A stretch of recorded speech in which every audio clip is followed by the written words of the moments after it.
Hello, and thank you for tuning in to another episode of From the Desk of Precious Swain. In today's episode, we will be talking to the men that host Black Fathers. Black Fathers is a new TV series coming out to help empower the young men into becoming good fathers and good husbands, and to help the healing process for those who have already made some mistakes along the way.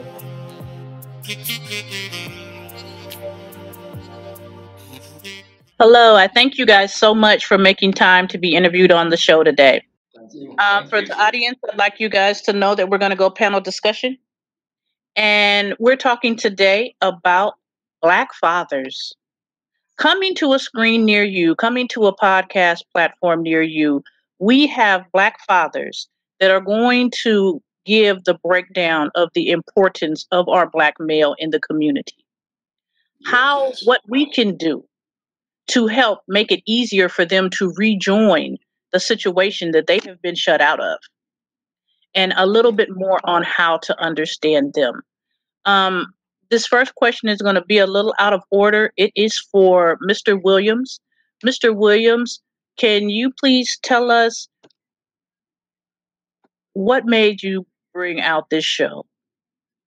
Well, over the past 3 decades, maybe a little more than 3 decades, I've seen the dynamic in our neighborhoods and communities where it's so obvious that the male is missing from the home or from the family situation that it was important to bring this into social media, into television in a very positive and loving manner that seemed to be missing on a whole. When I look at television today and when I see what's streaming on YouTube, I don't see a lot of what's portrayed still in a very positive light as being great fathers. And also all the mistakes I made as a young father, I want to give a little information about those mistakes and a little bit of wisdom as far as solutions. And these two gentlemen have a wealth of knowledge and experience. So I felt like that was it was the right time. I couldn't sit back and wait anymore.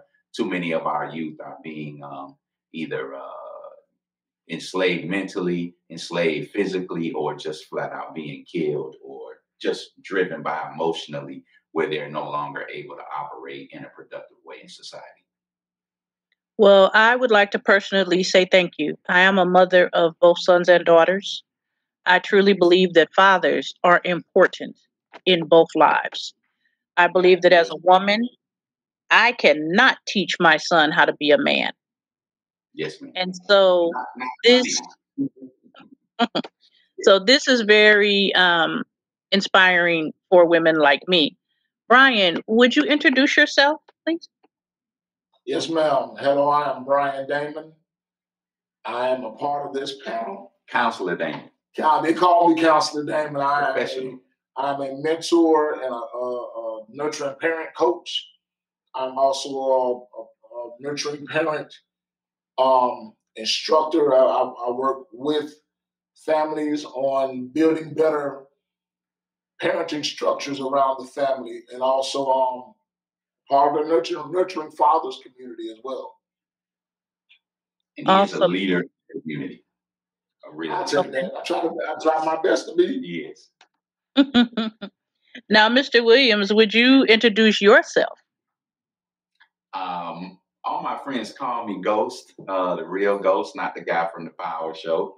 I've been Ghost for 40 years, 30, 40 years. It's been a little minute, but I am a business owner here in Marion County. I have had businesses throughout Central Florida, Orlando, Tampa, St. Pete.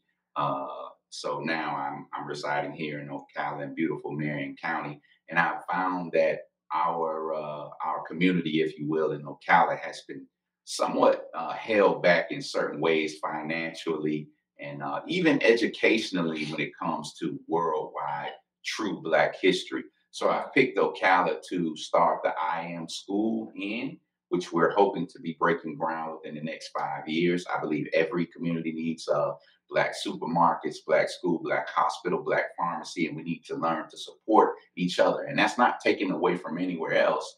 I just think a small piece of the pie that we run to pay our bills or go to the mall with, we should spend amongst each other and strengthen each other, because back in the day with Black Wall Street and other places, this already had happened. And other cultures already do this without being told to do it. But with the unity being stripped from our ancestors over the last 400 or 500 years, we need to reteach basic things to our own community. And that's not a slight. It's just that the true power that we have spiritually and mentally can come out instead of just the athletic or the physical that you see on the football field. So I am a mentor. I'm a big brother. I am a teacher. I am a student. I am an entrepreneur. And I'm a lover of people, of all people. I am a mixed gentleman. My mother is Caucasian. My father is straight out the project. So I see things from both sides. I see how they operate in different modes. So I felt it important to mix everything together and see how we are humans first, and everything else comes behind that. But I'm focusing on our community because our community seems to have been stripped the most when it comes to unity and the knowledge of ourselves. Awesome. Denard, could you introduce yourself, please? I love it. You got your government name right. I love that. Denard. Okay, I'm Denard. I go by Wiley G. I'm from Gainesville. I was born and raised in Lake City, and I'm a part of this panel discussion as well. Yes. I appreciate Ghost for allowing me. Some of my experiences, I was raised by my dad my whole life. I have 4 boys of my own that I've been raising. And that's huge for us because neither one of us were raised by our father. He has been, so we definitely needed that input from him. Yeah, so I have my own little dynamic that I bring to the discussion just from experiences. You know, like I said, my dad raised me. I have four kids of my own, 2 grandkids. So I've had a lot of experience in this lifetime, you know, that gives me a little insight, you know, to kind of bring some knowledge to the discussion through experience, as well as, you know, other things that I've encountered along the way. And the heart of this guy is one of the reasons we brought him on the show. He has a heart like you wouldn't believe, from my perspective anyway, in all the years I've known him, seeing him amongst the youth and promoting and all the things he's done. You don't find a genuine heart like Wiley G very often, like either one of these gentlemen, actually. Appreciate it. That is absolutely amazing. I have had the privilege of seeing the behind the scenes shots. I really think this is going to be an awesome asset to the community. Oh, thank you. Appreciate it. My first question would be, what is the goal? What do you really want the people to walk away with? We're going to start with Counselor Damon on this one. Knowledge.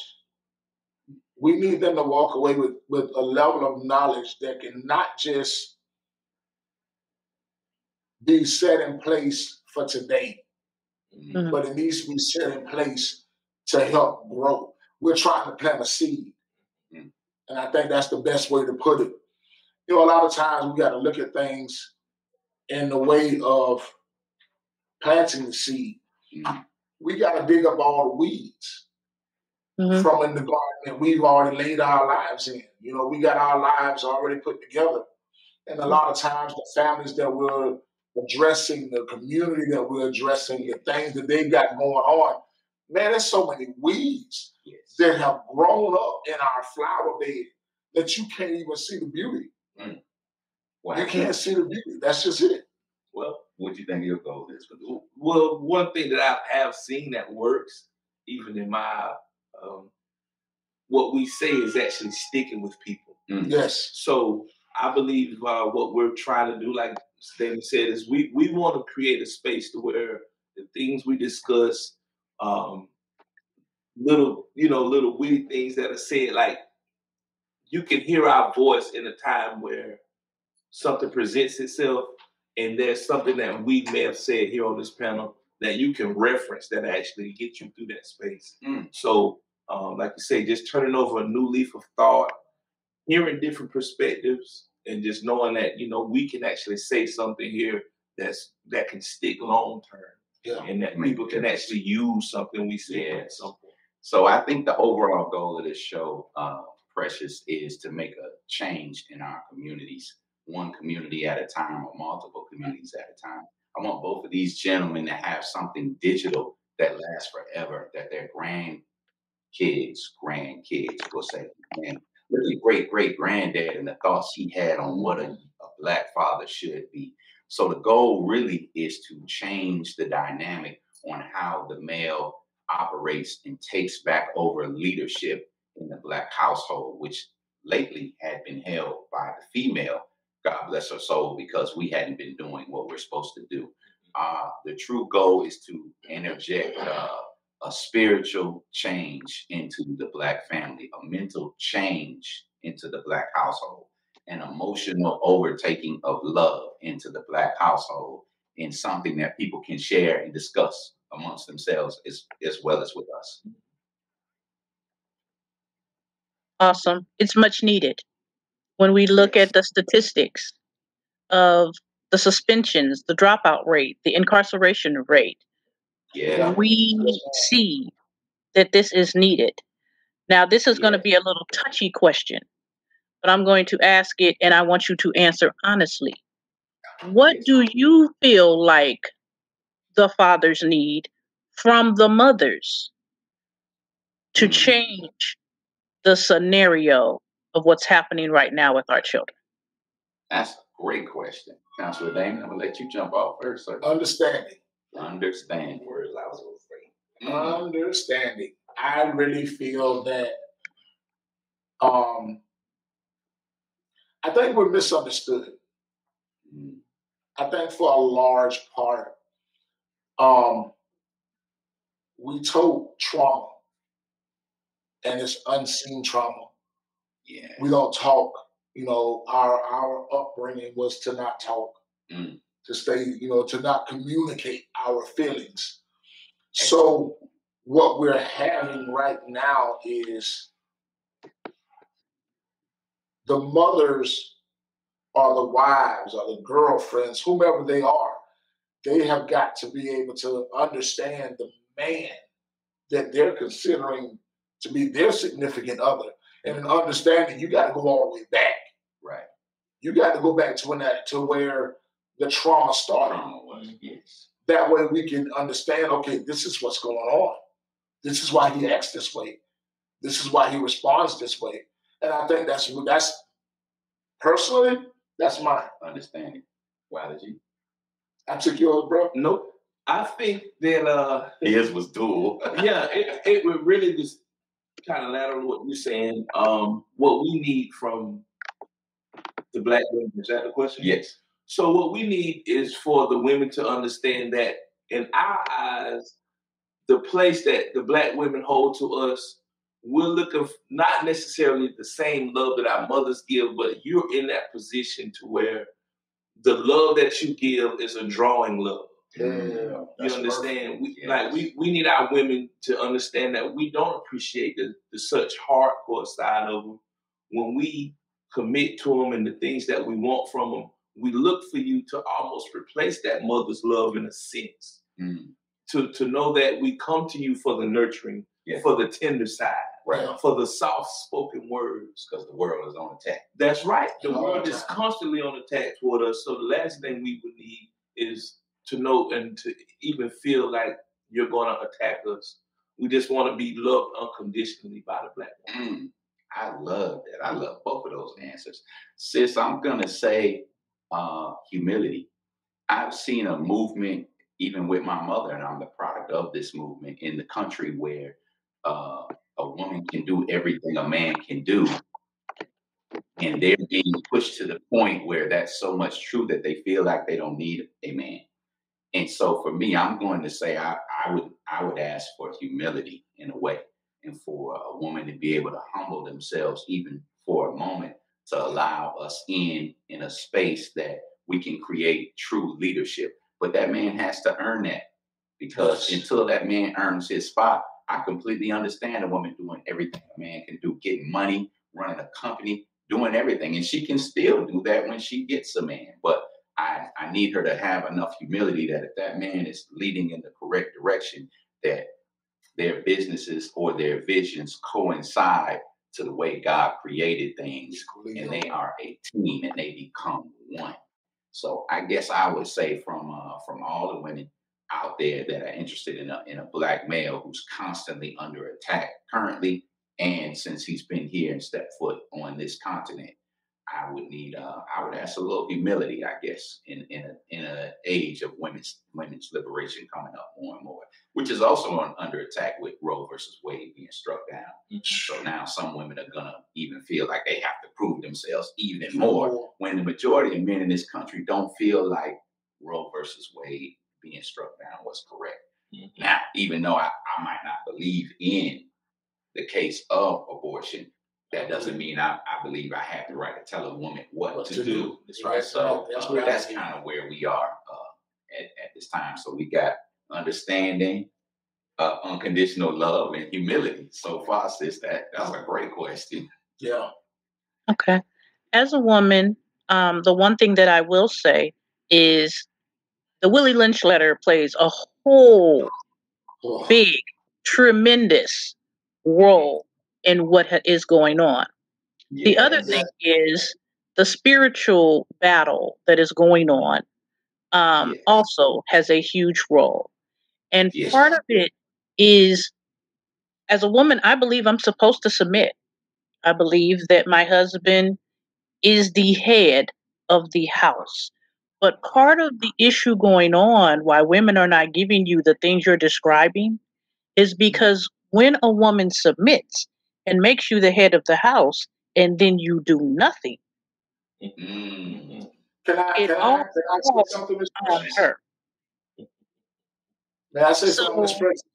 Yes, most definitely. I like what you just said, because I said it. It's in Colossians. I don't remember the book. Right. I don't remember the chapter, but it's in Colossians. But it talks about how the woman is supposed to submit. But it then also goes into how the man is supposed to love.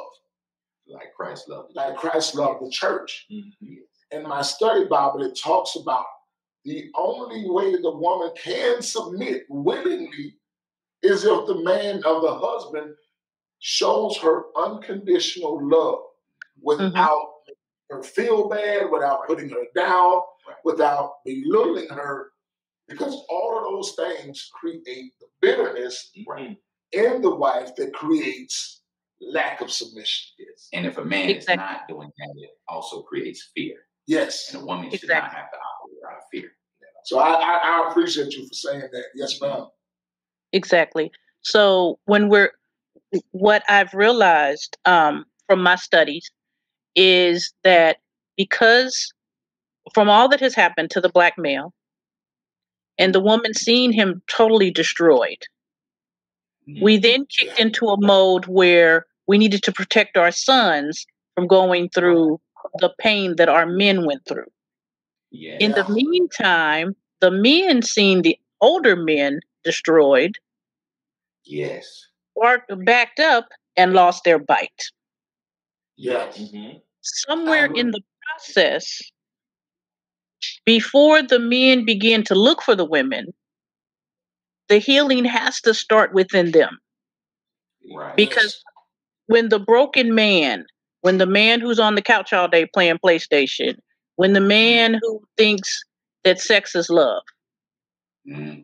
for the man that thinks that demanding orders is leadership versus coming as one and finding balance. When you bring those things into the situation, it makes it hard for us to understand. It makes it hard for us to have humility. It makes it hard for us to give you unconditional love. If because you're so broken, you don't know what love really is. Because in some situations, you think love is me saying yes, yes, yes. But sometimes love is going to make me say, no, don't do that. That's going to destroy your life. No, and so the balance, how, as the example, as the role model, as those teaching young men how to walk as good fathers, good husbands, how are you going to, especially you, counselor, meet them at that point of pain and encourage them, show them how to find the inner healing to bring that balance back? Ooh, that's a fantastic question. That's a really good question. Let me start, sis. I'm going to take over real quick and change up the order. But let me just say, one of the most important differences between what God creates and what you see here before you and yourself and what we as man and humankind create. We can go out and create a Tesla, electric car, or a Ford or a Chevy that can run, or build a house. But what God creates is something that is organic, always changing, always healing, always rebuilding itself. And this is the answer to the question of balance. When I look for the woman and kind of look for the humility in her, I also need that humility because I'm growing. I'm forever evolving, and I'm looking for her to do the same with me. And that acceptance in a spiritual way creates two healthy physical cells. Let me say it again. Yes. Stress is the physical manifestation of spiritual wickedness. That means spiritual wickedness comes into play in a physical way in stress in our bodies, which we promote on each other. You know this. This is something you teach. So for me, I think the answer in that balance is looking for a woman who can also accept me as I grow, as I evolve, as I accept her with all her faults and shortcomings, but she's working on them. As she accepts me for my faults and shortcomings as we work on them. And if we can teach the young Black father or the young father, period, on the show to look for a woman with those qualities as he works on himself, growth is the key, because that's the difference in what God creates and what we as humankind create. But I'm going to defer back here to Counselor Damon because I know he got his thoughts. I just really think the biggest picture is just being real. I love what I do when I go into homes and I'm talking to families, because what I get a chance to do is I get a chance to let them understand that it's okay to not be okay. It is. It's okay to need help. It's, I've gone through things as well. A lot of times people think that when you're a little bit higher than them, so they think you're a little bit higher than them, or that you live differently than them in a higher, way of looking at it. That you've never gone through things. Right. That's what they think. And so it's incorrect. It's highly incorrect, and I try to. My life is an open book, and I explain to them, look, man, I've seen this before. I've lived like this before. I understand what it's like to not know where your next meal is coming from. But I also understand what it took for me to get out of that road. Yes. And my job at that point is to give them what I've seen, but then also give them a direction. Right. So the experience added with solutions or guidance into it is what Counselor Damon is saying. Wiley G, what do you think about the balance? What would you say to the young fathers as far as keeping them in balance when they come in contact with a real woman? Keeping them in balance? First off, you just always got to do what's on your heart to do. Being real. That's it. Just do what's on your heart to do. Because naturally we all want to do the right thing first, I believe. So, you just have to just know that nothing is perfect. And you get a chance to write your story. Ooh, I like that. Well, you get a chance to write your story. You get a chance to write your story. And knowing that nobody else's experience has to be in account to how you write your story. That's right. You are responsible for yourself and for your leadership. That's right. And you're ultimately responsible for the results that you get. Accountability. Ooh, you get in though. Well, I'm just saying. So that's just the main thing, to know that it's your life. All of your decisions will definitely come with some type of outcome. Yeah. So do good even when nobody's looking, and just feel good about You're doing good. And let me jump in real quick, sis, if you don't mind. I want to say to your audience who might not understand the dynamic that you and I have with me calling you sis, Precious Swain Peaks is a fantastic leader in the world, not just in this community. So I call her sis because her spirit is like a kindred spirit to my own, where we want the best for all people, starting with our own, but we want the best for everyone. She's that type of servant. She's that type of leader. She's that type of queen. So, sis, I just had to say that because they might not understand when I call you. Yes, sis. Yes. As I promised, I'm not going to keep you guys long, but I do have one last question. Before I ask that question, I want all three of you to understand that I fully support the movement. I highly appreciate each of you. I think that Brian is the only one that does not have a personal relationship with me. Both Ghost and Wiley are my brothers. And it means a lot to see them do this because I know some of the things that they do behind the scenes. I know some of the things they do with children when no one are looking and no one else is listening. I know the backstories. So my last question is what would you say to draw people to watch not just this first season, but to stay looped in, to come see you guys talk live, to book you to come to their city and make these presentations? What would you say? Why? I'm gonna start over here with you first. What's the draw to come see Black Fathers if we step out to Jacksonville, we go to Atlanta, we shoot to Houston, or Chicago? Why should they come see Black Fathers? I would just tell them to stay tuned because it's gonna get greater later. Get greater later. Yeah. I love it. That's right. Like that. Yeah. Now, sis, I'm gonna short answer them a little bit because I know you're pressed for time. Counselor Damon, what you got? If you're looking for a direction to improve your past direction, stay with us. I love that. Yeah. And I'm gonna say the draw to Black Fathers and why you would want to book us or come to a show we might be recording live in your city is because every issue that we are going to attack is universal. It's not just something going on in Florida. It's not just something going on in Chicago or California, New York.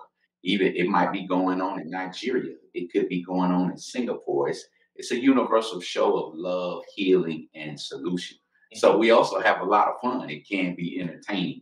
So I know Wiley G over here, keeps us laughing plenty of times. We keep each other laughing. Yeah. So we have fun. We're not, our motive is not just something of monetary value or pride or spotlight. We genuinely want to make a difference in these communities, in the lives of the people who watch us, and to be a great representation of people like yourself, Precious, who really have the best interests of others at heart.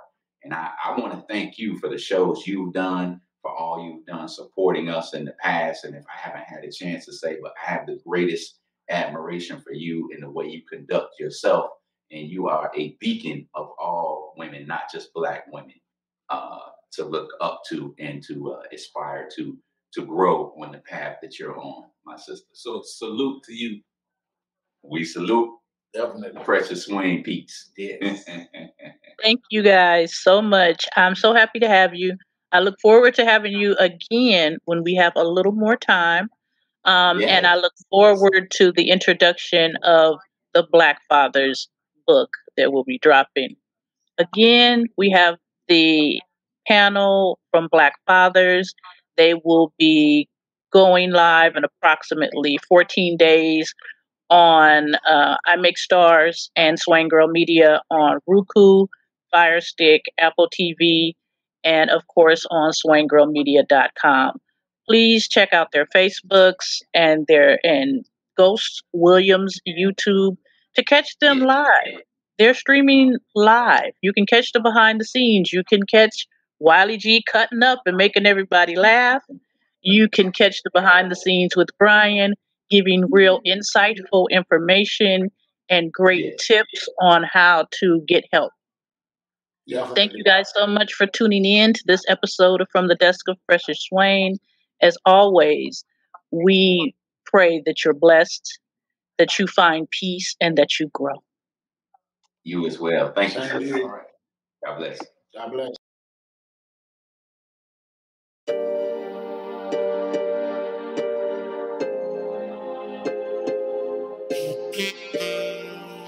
Such an amazing topic for times like this. A lot of times we don't even really think about it. We just do what we do. We don't pay attention to the little eyes that are watching. What are they thinking? What will they do in that situation? And let's be real. Children do what they see, not what they hear. When you watch your children's actions, normally when you watch your children, you're watching a playback of yourself. So what are we showing our kids?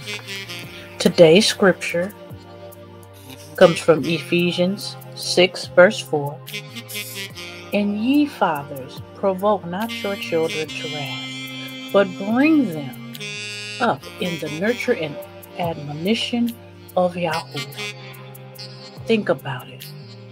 If they're going to do what they see, you need to walk right, talk right, treat people right, get your money in the right ways, resolve solutions in the right ways. Part of the reason that our children are having shootouts or getting high or doing all these crazy challenges is, guess what, parents? We're doing it. When we get into an argument, the first thing we do is up our fire. We don't fight no more.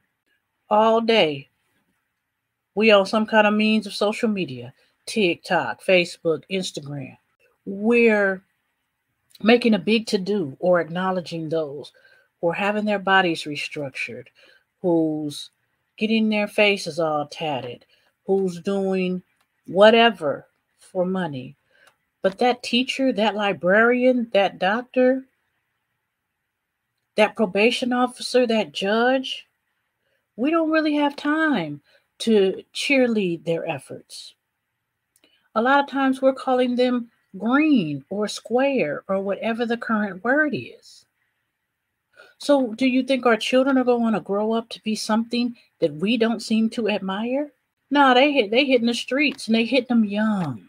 And when you look at the statistics, we are losing our children. And today's guests were the host of Black Fathers. But it's not just happening to Black children.